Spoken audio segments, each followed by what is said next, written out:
Hi, good day. I am Dr. Chandrasekhar Unikal, lecturer in microbiology, Department of Paraclinical Sciences, UV. Today, we are going to discuss on the topic healthcare associated infections and surveillance. The objective of this lecture is, after completion of this presentation, you should be able to define healthcare associated infections, describe common healthcare associated infections, understand surveillance methodologies, and describe information systems and data analysis as well as the indicators. As you all know, the hospital acquired infections, they are also called as nosocomial infections, are the infections acquired during hospital care which are not present or incubating at the time of admission. In other way, the infections occurring more than 48 hours after admission at the hospital are usually considered as hospital acquired infections. An infection acquired in hospital by a patient who was admitted for a reason other than that infection. Like that, in many ways we can define hospital acquired infections, right?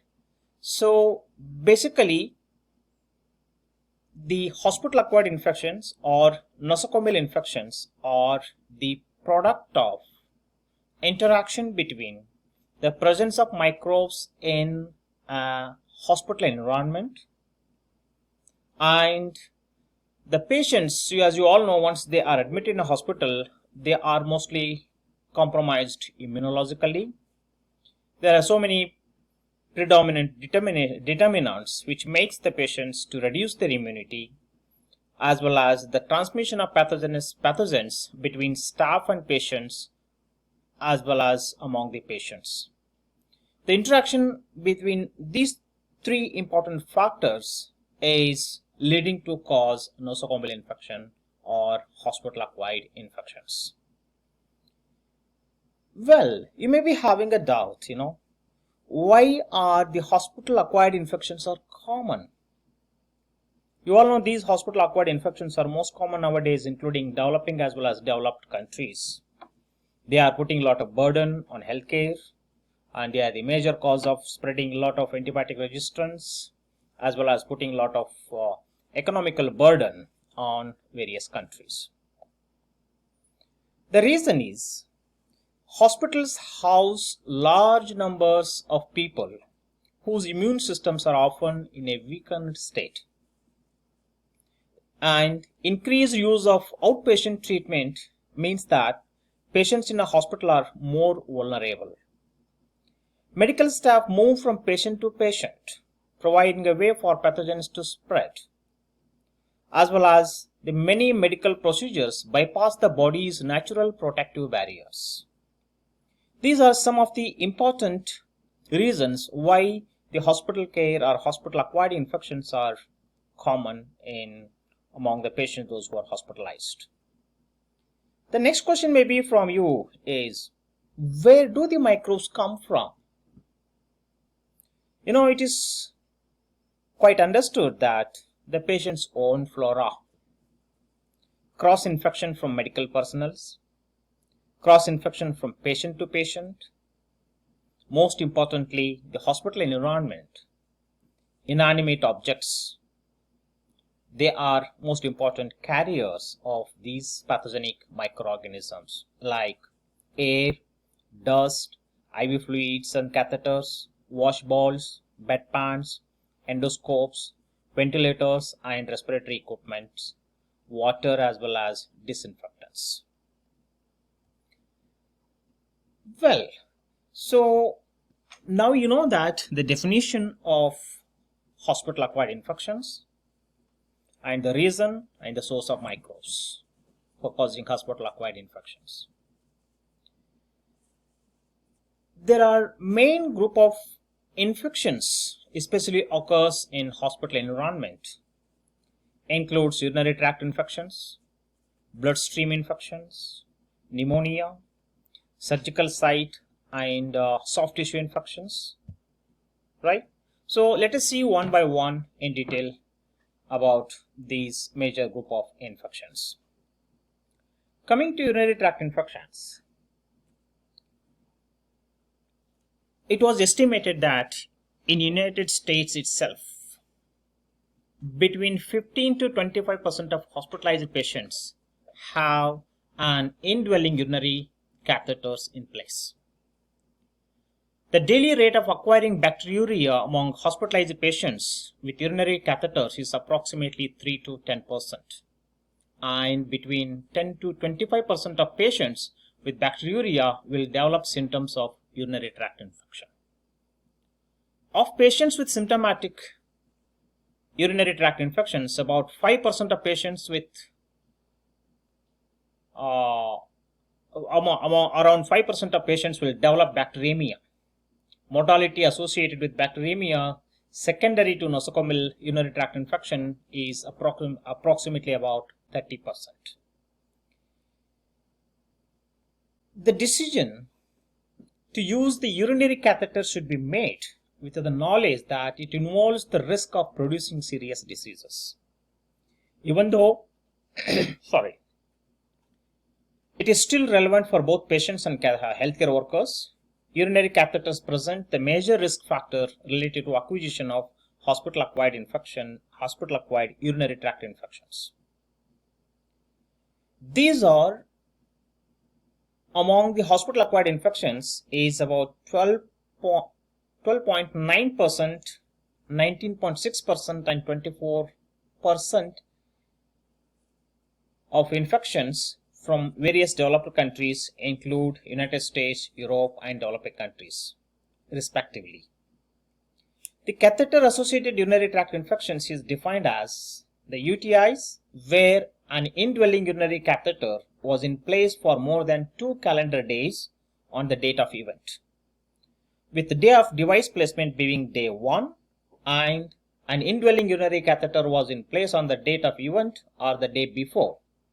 If an indwelling urinary catheter was in place for more than 2 calendar days and then removed, the date of event of the UTI must be the day of discontinuation or the next day of the UTI to be catheter associated. Try to remember the definitions of different urinary tract infections like catheter associated urinary tract infection and healthcare associated urinary tract infections, right? Each year, approximately around 96 million urethral catheters are sold worldwide, which is point to be noted.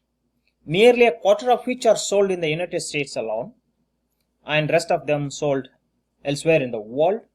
Approximately 30% of the initial urinary catheterization are unjustified, and 1/3 to 1/2 of the days of continued catheterization are also unjustified.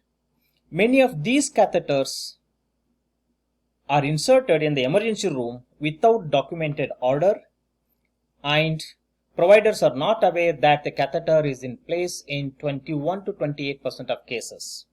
The reduction of inappropriate use of indwelling catheter and the use of closed drainage system and the early removal as soon as possible of the catheter should be in place to reduce the urinary tract infection. Now, as part of reducing the hospital-acquired urinary tract infection, the implementation and practicing the proper interventional infection prevention strategies is very important. The most frequent pathogens associated with catheter-associated UTIs are E. coli, which is most dominant one, about 26.8%, Pseudomonas aeruginosa, followed by Klebsiella, Candida albicans, then Enterococcus faecalis, Proteus species, Enterococcus species, Enterobacter species, and Candida species, other Candida species. Also, sometimes you may find these catheter-associated urinary tract infections by Staphylococcus aureus as well as Serratia species and Acinetobacter baumannii. Among E. coli, which is one of the dominant pathogenic agent causing urinary tract infection, reported to be resistant for various antimicrobial agents, which is one of the important organism, is capable to produce extended spectrum beta lactamases, leading to develop antimicrobial resistant genes and resistance, and that is going to be a big burden on hospital economics, on hospital of management cases as well as on the individual patients also. What is important here to prevent the hospital acquired or the catheter associated urinary tract infection is the provision of proper information to the patient and reducing the, unless and otherwise is badly needed, reducing usage of catheters, as well as proper maintenance and proper removal and minimal usage of the catheters will be important when it comes to reduce the hospital acquired urinary tract infections. The second group of hospital acquired infections are bloodstream infections.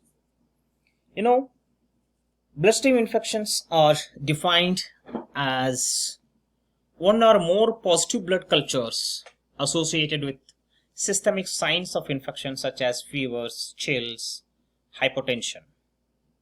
Bloodstream infections can be divided into primary and secondary. Primary bloodstream infections occur without another defined nidus of infection. Secondary bloodstream infections develop from a detectable area of infection as the source of bacteremia. An example of such a secondary bloodstream infection is a urinary tract infection with subsequent bacteremia. The key issues with bloodstream infections are: majority of these infections are iatrogenic, owing to invasive procedures or devices such as placement of a central venous catheter. Vascular catheter related bloodstream infections are the most common cause of healthcare associated infections. In contrast, peripheral venous catheters less commonly causes bloodstream infection, and prevention of catheter related bloodstream infection is highly of priority infection preventing initiatives. When you look at some key points of bloodstream infections, it is estimated that around 250,000 cases of bloodstream infections occur annually in US alone, among which 80,000 of these are catheter related bloodstream infections that occur in intensive care units. They greatly increase the hospital cost as well as the length of the stay. Right? The important microbes causing bloodstream infections include coagulase negative staphylococci, Staphylococcus aureus, mainly methicillin resistant Staphylococcus aureus, Enterococci, E. coli, Klebsiella species, as well as Candida species. The most important risk factors for bloodstream infections include prolonged hospitalization before catheterization, prolonged duration of catheterization, heavy microbial colonization at the insertion site or the catheter hub, femoral catheterization in adults, neutropenia, reduced nurse to patient ratio in intensive care units, as well as total parenteral nutrition. These are some of the important associated risk factors in causing bloodstream infections. When we would like to bring down these hospital acquired bloodstream infections, we will have to practice certain protocols as part of infection preventions. That importantly, education and training of healthcare workers is on priority. Hospital infection control policies with surveillance for intravascular device related infections should be in place. The placement and use of central line involves 5 key components: that appropriate hand hygiene, involving the use of alcohol-based waterless hand cleaner or antibacterial soap and water with adequate rinsing. The use of maximal barrier precautions, strict adherence to hand hygiene, wearing surgical cap, mask, sterile gown, sterile gloves, and use of sterile drapes. Skin preparation with chlorhexidine in 70% isopropyl alcohol. Use of an optimal catheter site such as subclavian area and avoidance of femoral site. Ongoing daily reviews of central lines, necessity with removal as soon as possible. These key components should be always observed carefully. Apart from these suggested practice, additional practices also should be in place, like disinfect injection parts, priority use, and stock packs should be kept when not in use. Change sterile gauze dressing every 2 days with transparent dressing changes every day. Daily skin cleansing with 2% chlorhexidine wash, which is known to be reducing the bloodstream infection rates. Using antimicrobial coated catheter should be considered if duration of device use is longer than 5 days. Use sutures, securement devices. Use peripheral catheters as opposed to central venous catheters whenever possible, although peripheral catheters can also be associated with bloodstream infections. Tunneled central venous catheters should be preferentially employed for long time use. Say for example, if it is expected to be more than 7 days catheterization, tunneled central venous catheters should be preferred. Okay, so generally, globally, the certain practices are not recommended when it comes to preventing bloodstream infections. That do not use topical antimicrobials at insertion sites when with dialysis catheters. Do not use inline filters for infection prevention. Do not use guide wire catheter exchanges to change out suspected infected catheters. And do not routinely use anticoagulant therapy to reduce catheter-related infection risk. These are some of the practices which are not recommended globally. As I mentioned, in case of urinary tract infection, again the most common infection prevention standard protocols should be in place, and each and everyone should practice to bring down the bloodstream infections. Right? The next one is pneumonia. Pneumonia, especially when it comes to hospital-acquired pneumonia, there are 3 types related to healthcare. One is hospital-acquired pneumonia. As definition says, that occurs 48 hours or more after admission and does not appear to be incubating at the time of admission. The second one is ventilator-associated pneumonia, which is a type of hospital-acquired pneumonia that occurs more than 48 to 72 hours after endotracheal intubation. Next one is the healthcare-associated pneumonia, which is present on admission in a patient who has been hospitalized for 2 or more days within 90 days of the infection, resides in a nursing home or long-term care facility, receives recent intravenous antibiotic therapy, chemotherapy, or wound care within the past 30 days of current infection, attends hospital or hemodialysis clinic, or has a family member with a multidrug resistant pathogen. Recently, a new term has been defined by the CDC for surveillance purposes. The term ventilator-associated events encompasses any pneumonia-like presentations 48 to 72 hours after endotracheal intubation with or without microbiological documentation. Hospital-acquired or nosocomial pneumonia, ventilator-associated pneumonia, and healthcare-associated pneumonia. These are the 3 important types of pneumonia related to healthcare, as I explained just now. They are leading to cause increased morbidity and mortality in hospitalized patients. About 30% of pneumonia is found on admission, and it is frequently linked to multidrug resistant microorganisms. Mortality, length of stay, and hospital charges progressively increase within pneumonia category from community associated pneumonia to hospital acquired pneumonia. Right? Again, when we talk about preventing or bringing down the incidences of these pneumonia, the commonly suggested practices are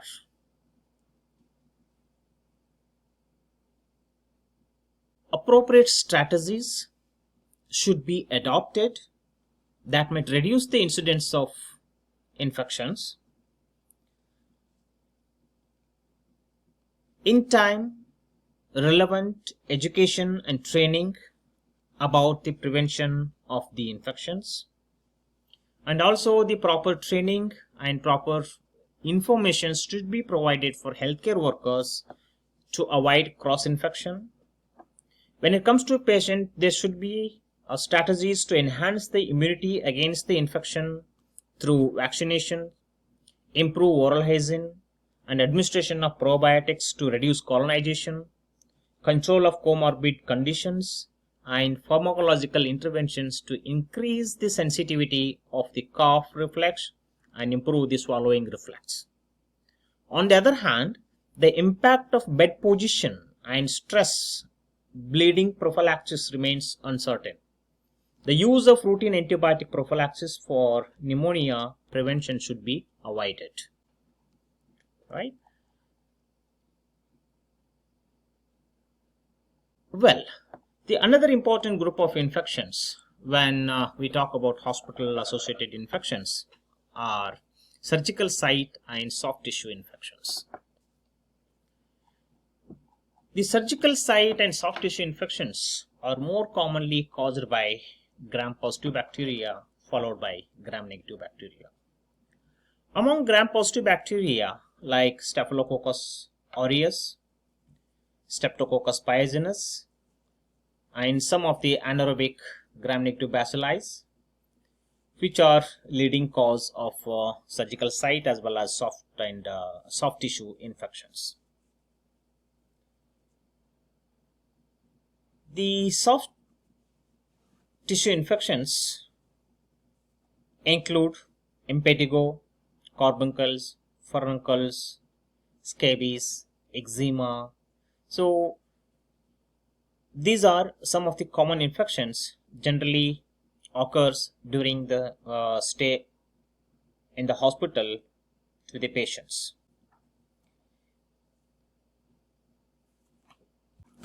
Well, apologies for interruption.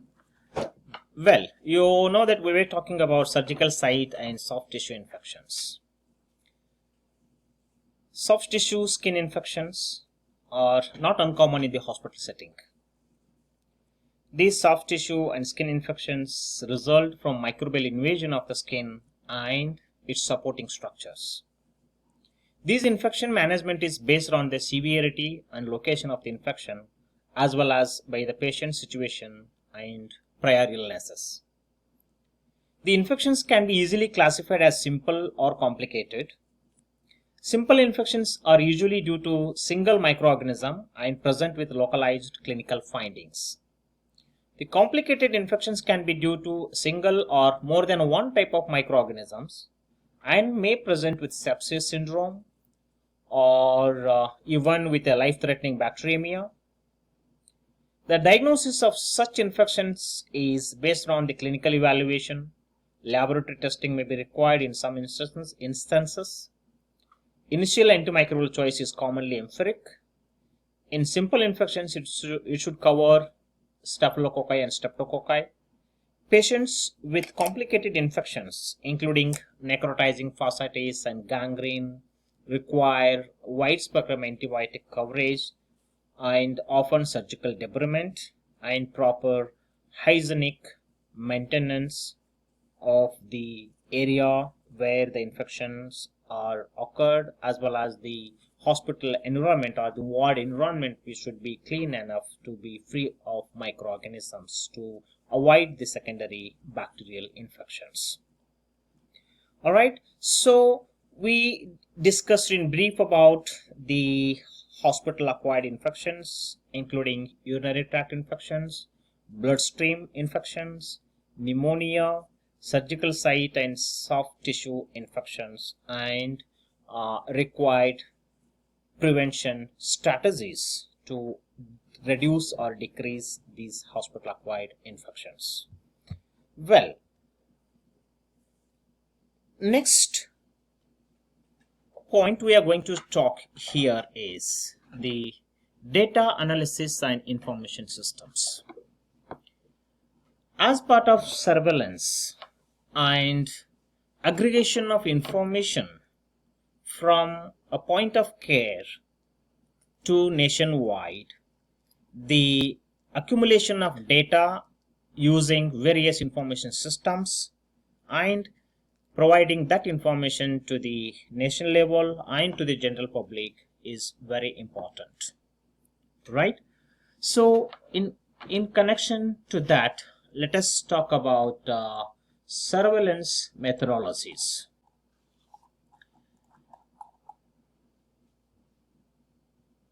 The surveillance of various healthcare associated infections, generally the information reported through the system which comes from intensive care units. Every country will have their own surveillance system, which is generally recommended by Ministry of Health. Each country must have the capacity to collect and analyze the data. It is essential that they have professionals who are devoted to collecting and analyzing data provided by the hospitals, who can make decisions about the problems detected, that already have their own surveillance system with definitions and information systems, are requested to provide those national definitions to PAHO. Right? So in connection with this, generally when we are talking about the hospital associated infection surveillance, the commonest infections, the data comes from the ICU in connection with the mechanical ventilator associated pneumonia, indwelling urinary catheter associated symptomatic urinary tract infection, central venous catheter associated and laboratory confirmed bloodstream infections. To conduct this surveillance and reporting system, a hospital must have at least one intensive care unit.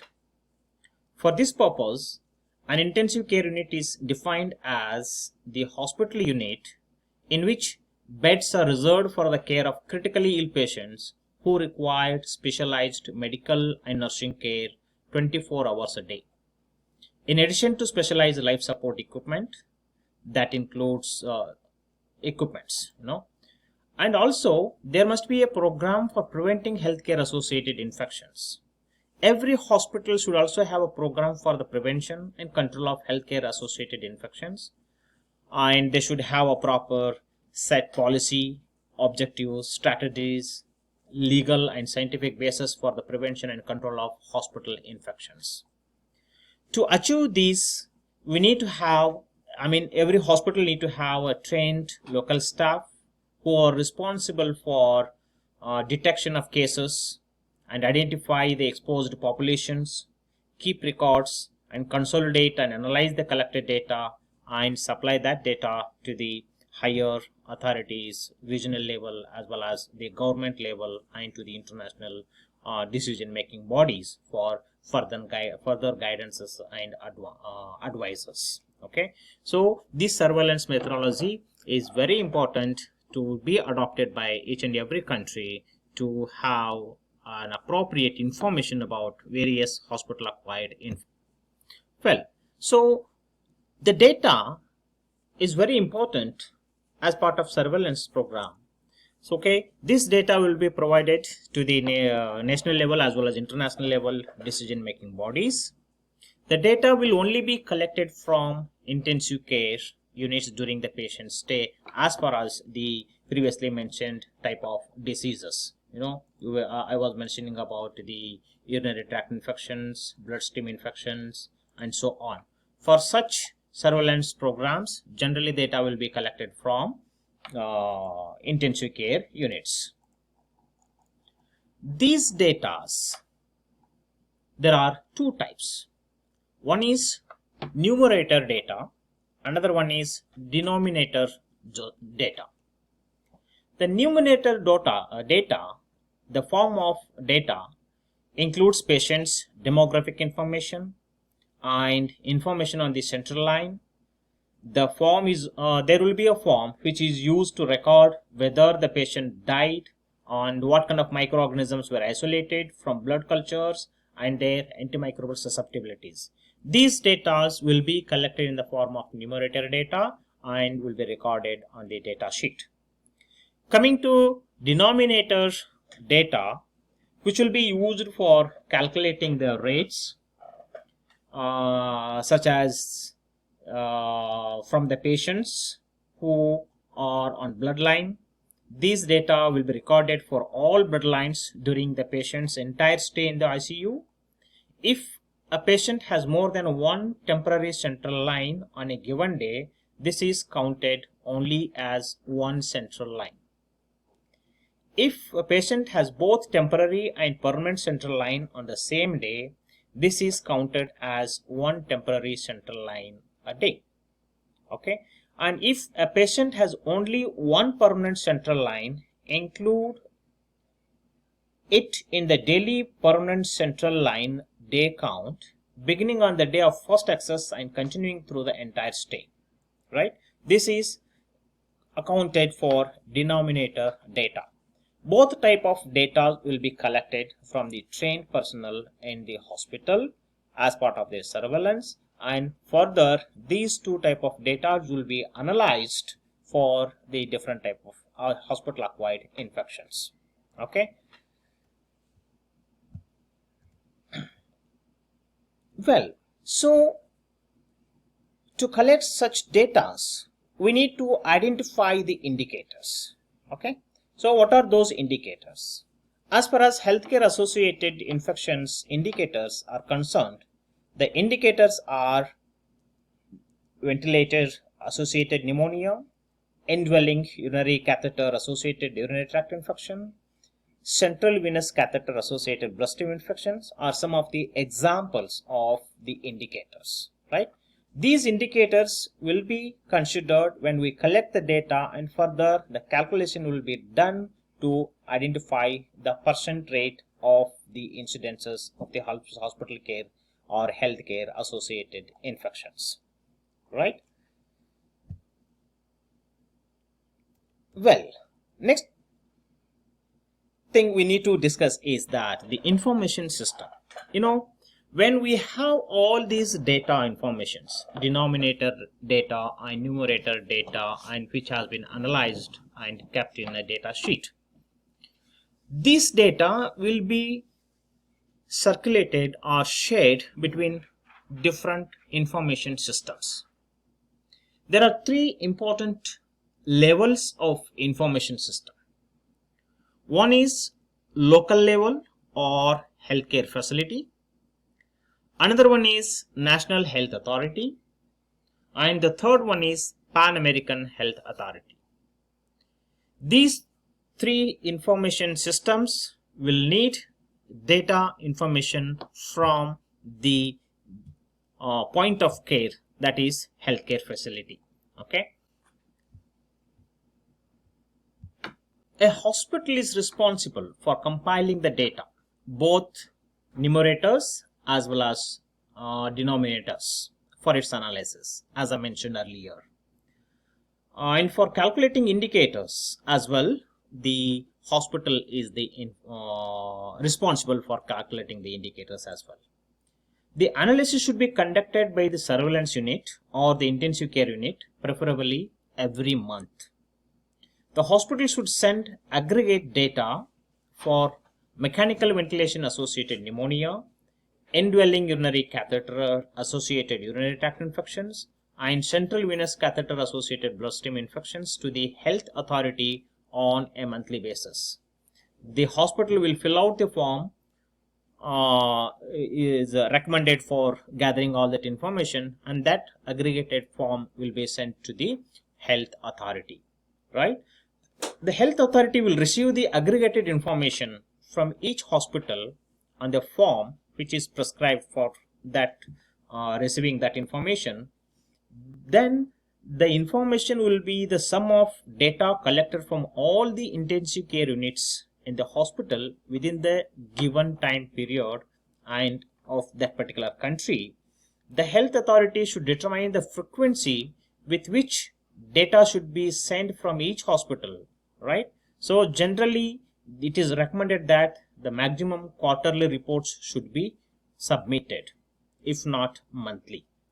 The health authority will receive the hospital's identification and demographic data that will help in calculating the incident density for indwelling urinary catheter associated urinary infections, incident density for central venous catheter associated bloodstream infections, incident density for mechanical ventilation associated pneumonias, and they will calculate the percentiles for each of the rates of infection under surveillance. It is always recommended that this analysis be done monthly in addition to an annual report, right?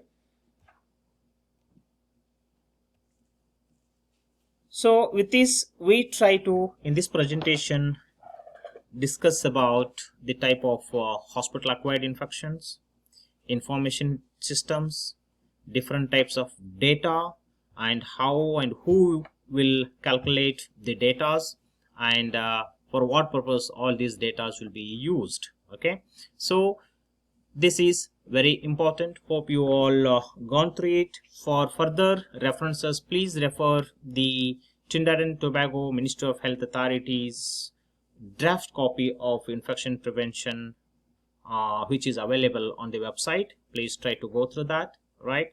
If any queries and concerns or questions, please communicate or write to me in the email which is present given in this slide. Thank you.